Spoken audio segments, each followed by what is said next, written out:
Hello guys, welcome to Dream Study. और आप सब कैसे हैं? आई होप आप सब अच्छे होंगे। पिछली क्लास में हमने नंबर सिस्टम के बेसिक फार्मूलों को देखा था, बेसिक बातों को समझा था। आज हम उससे संबंधित कुछ क्वेश्चन लेके आएंगे और ये सारे क्वेश्चन किसी न किसी एग्ज़ाम में आए हैं कभी ना कभी। इसमें हमने ये ज़रूर नहीं बताया कि कौन सा क्वेश्चन कहाँ पे आया है, पर आए हैं इतना ज़रूर है। चलिए तो स्टार्ट करते हैं नंबर सिस्टम के क्वेश्चन। यहाँ लिखा है दो संख्याओं का योग 72 है और उनका अंतर 25 है, दोनों का गुणनफल क्या होगा? तो दो संख्याओं को मान लीजिए, पहली संख्या x है, दूसरी संख्या y है। तो x प्लस वाई बराबर 75 हमको दिया गया है और x माइनस वाई बराबर भी 25 हमको दिया गया है। ठीक है, तो फर्स्ट इक्वेशन हो गया और सेकेंड इक्वेशन। ठीक है, इन दोनों समीकरण को जब हम ऐड करेंगे, समीकरण को सॉल्व करना तो आपको आता ही होगा। जब इन्हें हम ऐड करेंगे तो ये 2x हो जाएंगे, यहाँ y से y कट जाएंगे और इक्वल टू में क्या आ जाएगा 100। तो x इक्वल टू क्या आ जाएगा 50। ठीक है, और अगर x इक्वल टू 50 है, यहाँ रख दो चाहे यहाँ रख दो, तो y इक्वल टू निकल के आ जाएगा 25। ठीक, इस तरीके से हमारे पास दोनों अंक आ गए हैं, एक ये 50, एक ये 25 और हमसे पूछा गया दोनों का गुणनफल ज्ञात कीजिए। तो दोनों का गुणा करके गुणनफल हम निकाल सकते हैं। ये तो हमारा हो गया फर्स्ट मेथड। ठीक है, अब देखते हैं अगला मेथड, ये कम समय के लिए। इसमें क्या है, दोनों का योग और दोनों का अंतर को जोड़ के अगर 2 का भाग दे दें हम, तो हमारा बड़ी संख्या हमारे पास आ जाती है। ठीक है, अब इसी तरीके से अगर दोनों को हम घटा दें और 2 का भाग दे दें तो हमारी छोटी संख्या आ जाती है। ये बहुत जल्द आ जाता है, इसलिए इसको वन डे एग्ज़ाम वगैरह या कंपटीशन में यूज किया जाता है। अब ये दोनों संख्या हमारे पास आ गई, या दोनों का गुणा करके 1250 हम आंसर निकाल सकते हैं। चलिए आगे देखते हैं। यदि दो धनात्मक पूर्णांकों का योग 80 है और उनका अंतर 20 है, तो उन संख्याओं के वर्गों का अंतर निकालिए। ठीक है, इसमें क्या दो हैं, मान लीजिए पहले क्या है x और दूसरी क्या है y। जिस तरीके से इसमें दिया गया पिछले वाले में, दो का योग क्या है 80। ठीक है, अब दोनों का अंतर दिया गया हमको 20। ठीक है, चलिए इस दोनों को अगर सॉल्व करते हैं, ऐड करते हैं दोनों को, तो y से y कट जाएंगे, 2x हो जाएंगे यहाँ पे और यहाँ पे 100 हो जाएगा। ठीक है, तो यहाँ x इक्वल टू कितना हो जाएगा 50। ये 2 गुणा में है, यहाँ जाके भाग लग जाएगा 2 का, तो 50 आ जाएगा। अगर हमारे पास ये 50 आ चुके हैं, यहाँ पे मान रख दें अगर हम, तो y इक्वल टू 80, ये उधर जाएंगे माइनस के हो जाएंगे। अब x का मान कितना है 50, तो y का मान कितना आ जाएगा 30। ठीक है, हमारे पास ये दोनों आ गए। ठीक है, इनसे हमको पूछा क्या गया है, वर्गों का अंतर, दोनों संख्याओं के वर्गों का अंतर पूछा है। तो 50 का वर्ग निकालो माइनस 30 का वर्ग, इसका कितना आ जाएगा 2500 माइनस 900, अंतर करेंगे तो कितना आ जाएगा 1600। कितना आएगा, हाँ ठीक है। अब दूसरा मेथड देख लेते हैं। दूसरे में क्या है, हमको मान लीजिए पहली संख्या क्या है x, ठीक है, और दूसरी संख्या क्या है y। हमसे पूछा क्या गया, वर्ग का अंतर, यही तो पूछा गया, वर्ग का अंतर। ये फार्मूला होता है ए स्क्वायर माइनस बी स्क्वायर का। एक कोष्टक में a प्लस बी कर लिया जाता है और एक कोष्टक में a माइनस बी कर लिया जाता है। ठीक है, और ये हमको दिया गया है a प्लस बी की वैल्यू दी गई है 80 इंटू a माइनस बी की वैल्यू देगी है। ठीक है, तो इन दोनों को गुणा करेंगे तो भी 1600 आ जाएगा। तो ये 2 लाइन में आ गया आसानी से, इसको सॉल्व करना पड़ा था। समझने के लिए यही तरीका सही है, पर अगर आप थोड़ा बहुत समझदार हैं तो आप ये अप्लाई कर सकते हैं। ठीक है, चलिए आगे देखते हैं।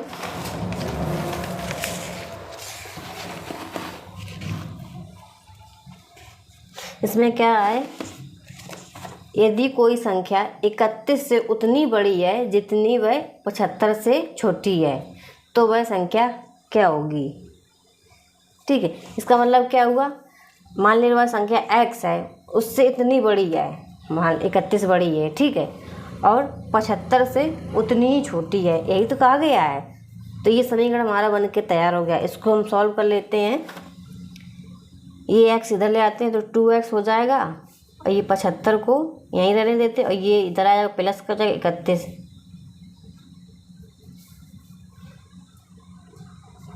तो कितने हो गए हमारे पास 6, ठीक है। 2x इक्वल टू कितना आ गया इतना, तो x इक्वल टू कितना आ जाएगा अपॉन में 2 यानी कि 53। तो हमारी संख्या ये निकल के आ गई। ये तो हो गया पहला मेथड, ठीक है। दूसरा मेथड में क्या हो जाएगा, मान लीजिए ये यहाँ पे 31 है, उतनी ही बड़ी है जितनी 75 से छोटी है, तो ये बीच में होगी, ठीक है। तभी तो ये चीज़ इक्वल टू होगी, तभी तो कहा गया कि 31 से उतनी ही बड़ी है जितनी 75 से छोटी है, ठीक है। तो इसका मतलब क्या हुआ, इन दोनों को जोड़ दो, 75 प्लस 31 और आधा कर दो, तो ये हो गया बराबर 53। अगर थोड़ा सा समझ में आ जाए तो आप ये फार्मूला अप्लाई कीजिए, नहीं तो आप पूरे बेसिक से मान के करिए, ठीक है। चलिए आगे देखते हैं। आगे कह रहा है 2 सतत सम संख्याओं, यानी कि 2 क्रमागत हैं, लगातार हैं, संख्याओं का गुणनफल 168 है। संख्याओं का गुणनफल योगफल ज्ञात करना है, सॉरी, ठीक है। इसमें क्या है, मान लीजिए 2 सतत हैं, यानी कि क्रमशः हैं और सम है। सम, ये एक चीज़ और आपको बता दें हम कि कोई संख्या कैसे मानी जाती है। मान लो सम संख्या है 2 हो गई, 4 हो गई, 6 हो गई, 8 हो गई, यानी कि पहली संख्या से 2 ज़्यादा, इससे भी 2 ज़्यादा, इससे भी 2 ज़्यादा, यही तो सम संख्या होती है, हमने आपको बताया था पिछली क्लास में। तो पहली संख्या मान लीजिए x है, इससे 2 ज़्यादा, तो दूसरी संख्या क्या होगी x + 2, तीसरी संख्या क्या होगी x + 4, अगली संख्या क्या होगी x + 6। अगर कोई भी मानना पड़े अगर हमें सम संख्याओं को लगातार, तो हम ऐसे मानेंगे। अब विषम संख्या भी होगी तो भी ऐसे ही मानेंगे, क्योंकि वो मान लो 3 है तो अगली संख्या क्या होगी 2 ज़्यादा 5, अगली संख्या क्या होगी 2 ज़्यादा 7, अगली संख्या क्या होगी 2 ज़्यादा 9, ठीक है। इस तरीके से मानने का तरीका यही होता है, बीच में हमने लिख रखा है। चलिए आगे देखते हैं 2 संख्याओं का। मान लो पहली संख्या x हमने मान ली, अगली संख्या क्या हो गई x + 2, ठीक है। इसमें क्या कहा गया सम संख्याओं का गुणनफल, यानी कि इन दोनों का इंटू 168 है, इतना कहा गया है। अब इसको गुणा करेंगे तो थोड़ा ज़्यादा है, आपको शॉर्ट में समझा देते हैं कैसे। 168 का हम गुणनखंड कर लें, गुणनखंड करना आप जानते होंगे, 2 से भाग देंगे, इसमें इतना आ जाएगा, फिर 2 से भाग देंगे 4 2 आ जाएगा, फिर 2 से भाग देंगे 2 1 आ जाएगा। अब 2 से नहीं जाएगा तो 3 से भाग देंगे 7 आ जाएगा, 7 से देंगे तो 1 आ जाएगा। गुणनखंड हमारे हो गए। क्या बन के आया हमारे पास 2 × 2 × 2 × 3 × 7।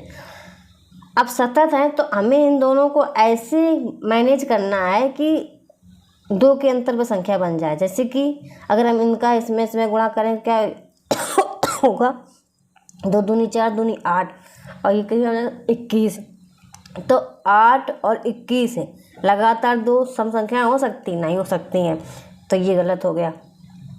थोड़ा सा आपको दिमाग लगाना पड़ेगा। अगर हम इनमें करेंगे तो क्या हो जाएगा, 3 दूनी 6, 6 दूनी 12, 3 दूनी 6, 6 दूनी 12, और इसका इसमें कर देंगे तो 7 दूनी 14, ये बन के आ जाएगा। ये दोनों सम संख्याएं भी हैं और सतत भी हैं, आई मीन इसके बाद यही आएगी, ठीक है। तो आपको ये बात समझ में आ गई होगी। तो मान लीजिए यहाँ पे ये 12 हो गई और ये 14 हो गई, तभी तो 168 आएगा गुणा करने पर। और हमसे पूछा क्या क्या है, योगफल। तो 12 + 14 कितना हो जाएगा 62, ठीक है 26। इसका आंसर 26 आ जाएगा। आप समझ गए होंगे। अगर इसका गुणा करते थोड़ा सा बड़ा हो जाता, समझने में थोड़ी दिक्कत होगी, ये कर लीजिए तो जल्दी हो जाएगा। चलिए आगे देखते हैं।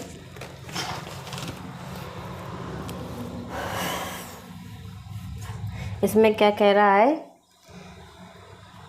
गणित की एक परीक्षा में 5 उम्मीदवारों द्वारा प्राप्त अंक लगातार 5 विषम पूर्णांकों में है। यदि उनके कुल अंक 185 हों तो उच्चतम अंक कितने होंगे। जैसे हमने आपको बताया था कि कैसे माना जाता है। अगर पहली संख्या x है तो दूसरी कितनी होगी x+2, तीसरी कितनी होगी x+4, चौथी कितनी होगी x+6 है। कितनी है 5 हैं, अभी तो 4 हुई हैं। x+8, 1 2 3 4 5, 5 हो गई, क्रमशः आए दो, सारी पाँचों और विषम आए। विषम और सम ऐसे ही मानना पड़ेगा, लेकिन आप विषम किया गया तो विषम में ही रखना, ठीक है। तो इनके अंकों का योग कितना दिया है 185। अगर हम इन सबको योग कर दें तो कितना आ जाएगा 1 2 3 4 5, 5x, ये कितने हो गए 6 है, 6 6 12 और ये 20, ठीक है, +20 बराबर 185। 5x बराबर 185 में से 20 चले जाएंगे तो कितना बचेगा 5x = 165। तो x = कितना बचेगा 33, ठीक है। इतनी बात आपको समझ में आई। अब हमसे क्या पूछा गया है, लास्ट वाली उच्चतम अंक कितने होंगे। ठीक है, यही पूछा गया है कि उच्चतम अंक कितने होंगे। तो यानी कि लास्ट वाली पूछा गया, तो यहाँ पे x = हमारा मान निकल के आ गया, +8 कर दीजिए तो कितना आ जाएगा 14, ये आ जाएगा आंसर, ठीक है। इतनी बात तो आपको डिटेल से हमने समझा दी। सेकंड मेथड में क्या होगा, मेथड सेकंड, इसमें क्या होगा, जब क्रमागत हैं तो अगर हम औसत निकालते तो हम क्या करते हैं कि पाँचों को जोड़ के 5 से भाग दे दिया जाता है, तब औसत आ जाता है। और औसत का मतलब क्या होगा, बीच वाला अंक आता है, ठीक है। तो हमने इसमें भाग देंगे 5 का, कितना आया जाए 5 × 15 और 5 × 33 आ गया। ये बीच का अंक आया है 33। अब इसमें 2 और ऐड करेंगे तो कितना आ जाएगा, सॉरी हमने शायद गलती कर दी कहीं, 15 3 5 7 35, ठीक है, 37 आ जाएगा। ये बीच में 37 आ गया, ठीक है। अब ये 37 आ गया, इसके आगे भी 2 होंगे और पीछे भी 2 होंगे, और हमकी लास्ट वाला पूछा गया है तो इसमें 2 ऐड करेंगे तो कितना हो जाएगा 39, और 2 ऐड करेंगे कितना आएगा 41, और यही तो हमसे पूछा गया है लास्ट वाला, ठीक। इस तरीके से हम निकाल सकते हैं। चलिए आगे देखते हैं। आगे कहा गया है 5 से विभाज्य 3 क्रमागत प्राकृतिक संख्याओं का योग 225 है। इनमें से सबसे बड़ी संख्या 5 से विभाज्य है और क्रमागत है, यानी कि तीनों संख्याओं में 5 5 का अंतर होगा। मान लीजिए कि पहली संख्या x है तो दूसरी कितनी होगी x+5, तीसरी कितनी होगी x+10, ठीक है। इतनी बात आपको समझ में आ रही। 5 से विभाजित तभी होगी जब अगर पहली 5 से मान लो x जगह 5 है तो दूसरी कितनी हो जाएगी 10, तीसरी कितनी हो जाएगी 15, इस तरीके से, तभी तो 5 का भाग तीनों में चला जाएगा। तो ये माना था समझाने के लिए, ठीक है। मान लो हमारी 3 संख्या बन गई हैं और इनका योग दिया गया हमें 225। अब इनको हम ऐड कर लेते हैं, प्लस लगा लेते हैं, ठीक है। तो 3x + 15 इतना हो गया और 225, तो और 3x 15 इसमें माइनस कर देंगे तो बचेगा हमारे पास इतना, ओके। अब इसमें x बराबर कितना बचेगा 70, इतना बच गया। अब हमसे पूछा कौन गया है, सबसे बड़ी संख्या, ठीक है। सबसे बड़ी कौन है, x बराबर 70 आया है। हमसे पूछा गया है लास्ट वाली, तो इसमें x + 10 है, यानी कि 70 + 10 = 80, ये हमारा आंसर आ जाएगा।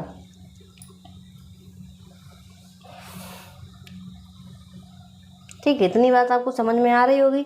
अगर इसको इससे निकालते हैं तो क्या आएगा, 3 है तो 3 से भाग दे 2, उसमें 3 से भाग देंगे, 30 सत्ते 21, बचे 3 15, 75 आ गया। और ये हमारा 75 बीच वाला आया, यहाँ पे कुछ भी होगा, यहाँ 75 आ गया और यहाँ का पूछा तो इसमें 5 ऐड करो तभी तो 80 हो जाएगा। ठीक है, तो ऐसे भी 80 आ जाएगा और ऐसे भी आ जाएगा। चलिए आगे देखते हैं।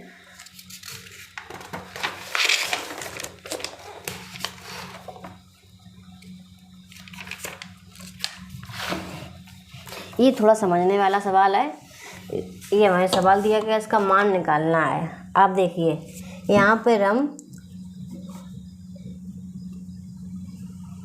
ऐसे के लिख सकते हैं 4 × 5। ठीक है, यहाँ पे हम क्या कर सकते हैं, 5 × 6 कर सकते हैं। 6 पंचे 30 ये हो गया, 4 पंचे 20 ये हो गया। यहाँ पे हम क्या कर सकते हैं, 6 × 7। ठीक है, यहाँ पे क्या कर सकते हैं, 7 × 8।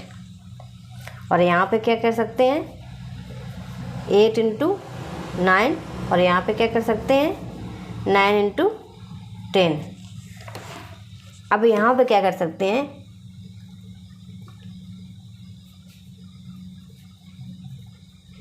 ये कर सकते हैं। आप सोच रहे ये कैसे हो गया, तो हम आपको यहाँ समझा देते हैं। इसको हम एलसीएम लेंगे, कितना आएगा, 20। 4 से भाग देंगे, बस गुणा करते हैं तो क्या आ जाएगा ऊपर, 5 - 4 यही तो आएगा। ऐसे सॉल्व किया जाता है। और इसमें से घटाएंगे तो 1/20 आ जाएगा। और यही तो हमें दिया रखा है यहाँ पे, तो आप समझ गए हैं कैसे आया। इस तरीके से सबको विस्तार कर लेते हैं। +1/5 - 1/6 +1/6 - 1/7 +1/7 - 1/8 +1/8 -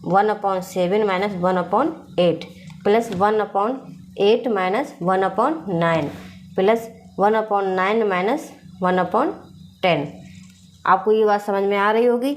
अब ये जितने भी हैं ये सब कट जाएंगे एक दूसरे से, सब चीज़ प्लस में है, सब चीज़ वही माइनस में है। बचाएगा क्या, एक आगे वाला 1/4 - 1/10। ठीक है, इसको जब सॉल्व करेंगे एलसीएम आ जाएगा हमारे पास। मान लीजिए 40 आ गया, तो ऊपर क्या आ जाएगा, 40 - 4 यानी कि 6/40। और इसको काट लीजिए और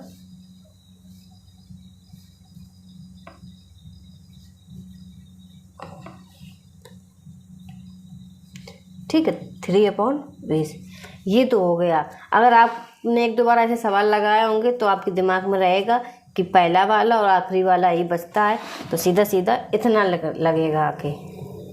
ठीक है, इतनी बात रह जाएगी। चलिए और आगे देखते हैं। आई होप आपको समझ में आ रहा होगा सब।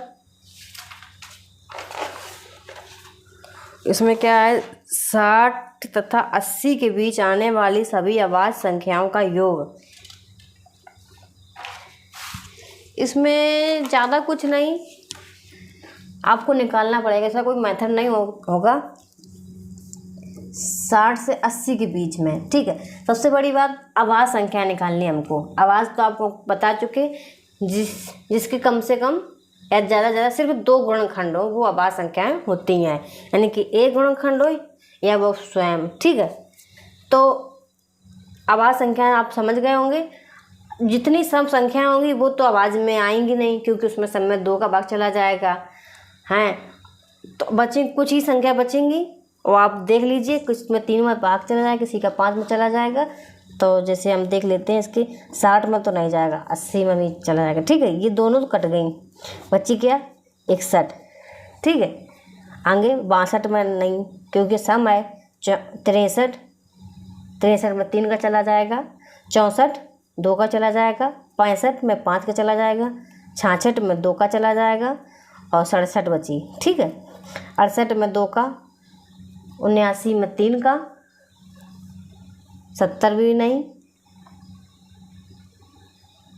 सॉरी 69 में भी नहीं, 70 भी नहीं, 71 रहेगा। 72 भी नहीं, 73 रहेगा। 74 भी नहीं, 75 भी नहीं, 76 भी नहीं, 78 भी नहीं, 79। सिर्फ इतने अंक आएंगे। ठीक है, आपको दिमाग में सॉल्व कर लेना है या तो लिख लेना है। ठीक है, इस तरीके से ये अंक बन गए। अब इनको जब हम ऐड करते हैं तो निकल के आता है 351। ठीक है, ज़्यादा कुछ कठिन नहीं, थोड़ा सा दिमाग 20 ही अंक को तुमने देखना, अब इतना तो देखना पड़ेगा अगर आप कुछ हासिल करना चाहते हैं। चलिए आगे देखते हैं। और यहाँ दे रखा है कि यदि किसी संख्या में 21 को जोड़ा जाए तो वह अपनी 3 गुनी संख्या से 7 कम हो जाती है। तो वह संख्या क्या है? मान लीजिए कि वह संख्या x है, इसमें हमने 21 को जोड़ा तो वह अपनी 3 गुनी संख्या से 7 कम रह जाती है। यही तो कह रहा है, ये हमने लिख दिया। चलो अब इसको सॉल्व कर लेते हैं। 7 को इधर ले जाएं और x को इधर ले आओ, तो 7 इधर के प्लस के हो जाएंगे तो हो जाएंगे 28। ठीक है, और ये x कम हो जाएगा तो 2x बचेगा। तो x इक्वल टू कितना बचेगा? 28/2 यानी कि 1860। ठीक है, तो x का मान आ गया और वही संख्या पूछी गई थी, तो बहुत सरल था, हल हो गया। तो x इक्वल टू 16 आ जाएगा, यही हमारा आंसर हो जाएगा। चलिए आगे देखते हैं। इसमें क्या है?